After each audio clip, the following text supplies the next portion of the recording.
Hi everybody, we're Garbage Code. We'll just wait for a second while Leif gets us set up on here.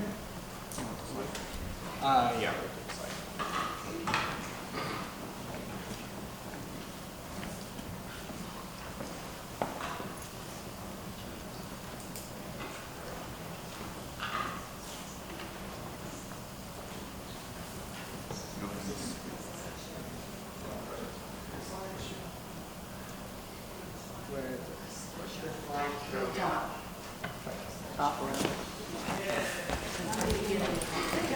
Sorry guys, we usually use Google Slides. Alright, so we're Garbage Code and this is our game, Hope to God. Alright, so I'm Elijah Basimio. I worked on the player input and the boss scripting. This is Leif. He worked on all of the enemy and environmental scripting. Enzo worked on all the tile maps and environmental design, and Keith worked on the sprites and the enemy and boss animations. I loved working with these guys and I hope to work with them again at some point. You want to play the trailer? Oh, the video embed isn't working. RIP. Okay. We usually use Google Slides. If you right-click on it, it'll probably...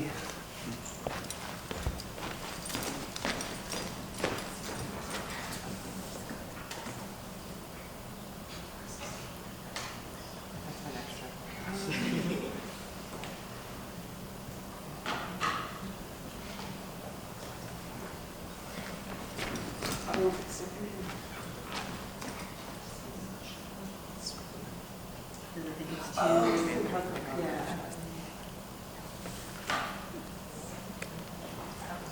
Small technical difficulties, please hold.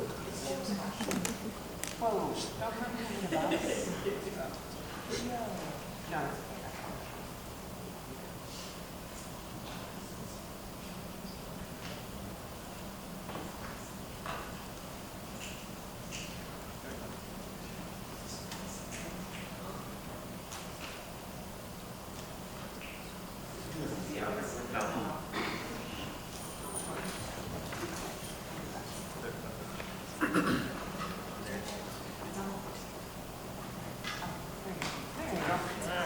Alright, so this is the trailer that we put together for our game.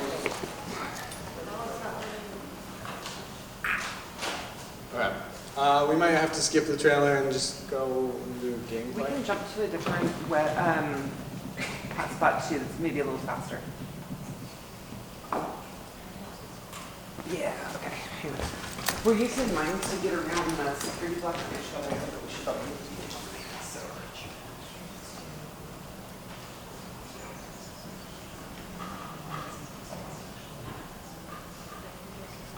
Oh, Jessica. Apparently we've been running off the phone for a minute. Okay, I think so you probably use it for a second. There you go, that should be better. Alright, here's our short gameplay trailer for the game. If it loads. Maybe?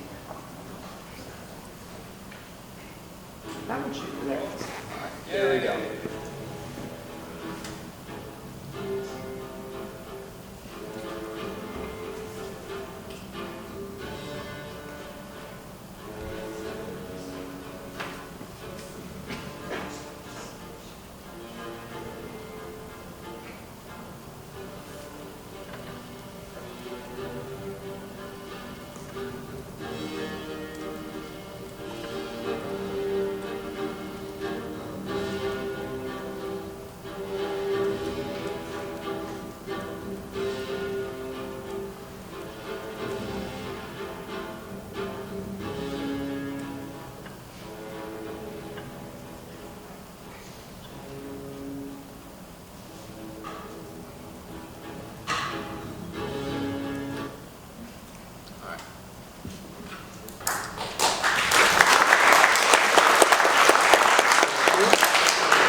Okay, so Hope to God, as we just saw in the trailer, is a side-scrolling platformer.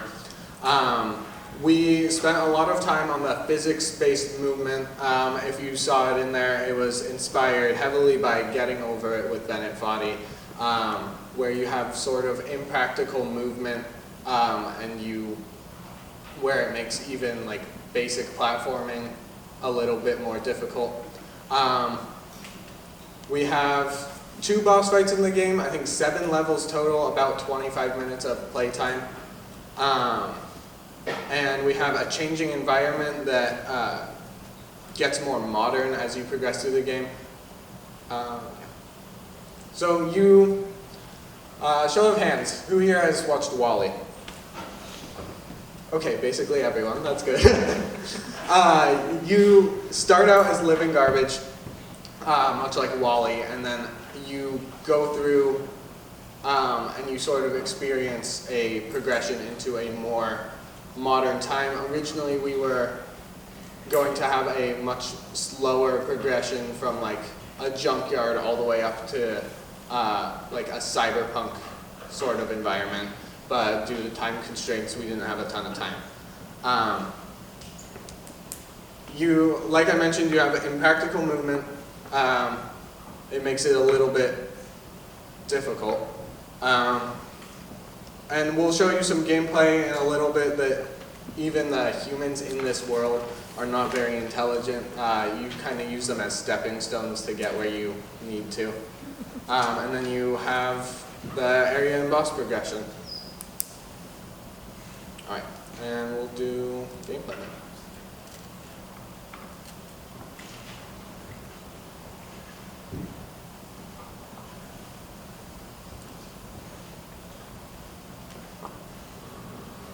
Alright, so we start off really quick with a cutscene of you going down a conveyor belt and dropping into our tutorial level. And you'll have some of these little road signs that teach you how to play the game and how to get through the environment. If you hit the ground with your fist, you bounce away from it, and then while you're in the air, to give you a little bit of more control, if you press the arrow keys or WASD, you can move left or right.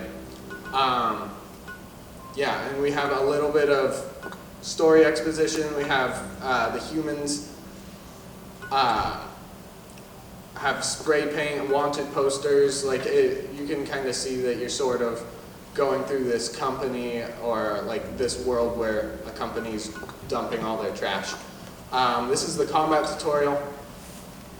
It just teaches you how you can interact with enemies by bouncing off of their heads, and after you hit them a few times, they die.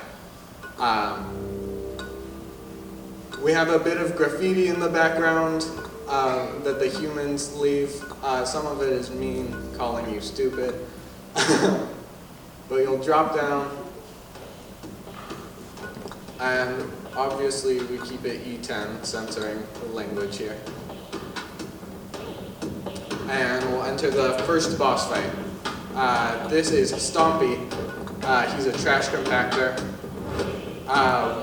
And the goal is just to sort of get up and kill him. And we love our metal pipe sound effects. Right here, after the boss, you grab a new ability where if you right click, you shoot a gear, which will help you with some of the combat. And yeah, it sort of melts through the enemies. And you can see some of the interactions between the characters in the environment on the walls. We put a lot of work into making graffiti and wanted posters, stuff like that. Do you want to skip through so we don't run out? Yeah. So this is the steampunk area. You can see that the tile maps already just like upgraded a ton. We have different enemies in here that are a lot bigger, more challenging. But I'm sure Leif will be able to beat him. That was close. But he dropped a power up that heals you 2 health. There's a little bit of graffiti here that gives you a hint that if you hold your fist out, it can block bullets. We haven't seen enemies that shoot bullets yet, though.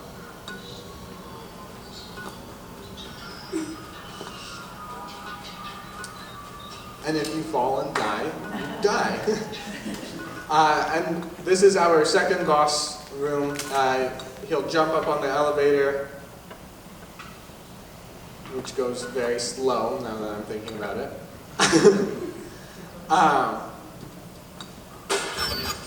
And this boss is a lot different from the first one. There are some shield cores that the boss needs to shoot, and then you need to destroy the inner bit. As you can see, he's doing this with only 1 hit so far.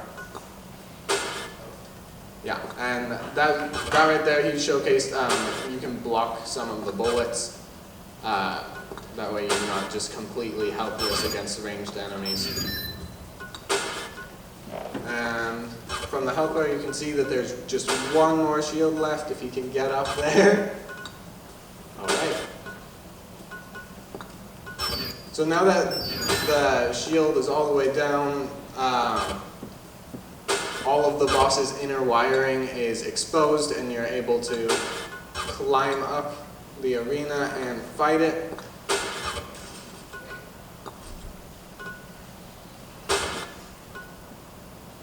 And the boss is supposed to explode here, but in our final build, we had a little bit of an issue with it dying properly. But you can go through and finally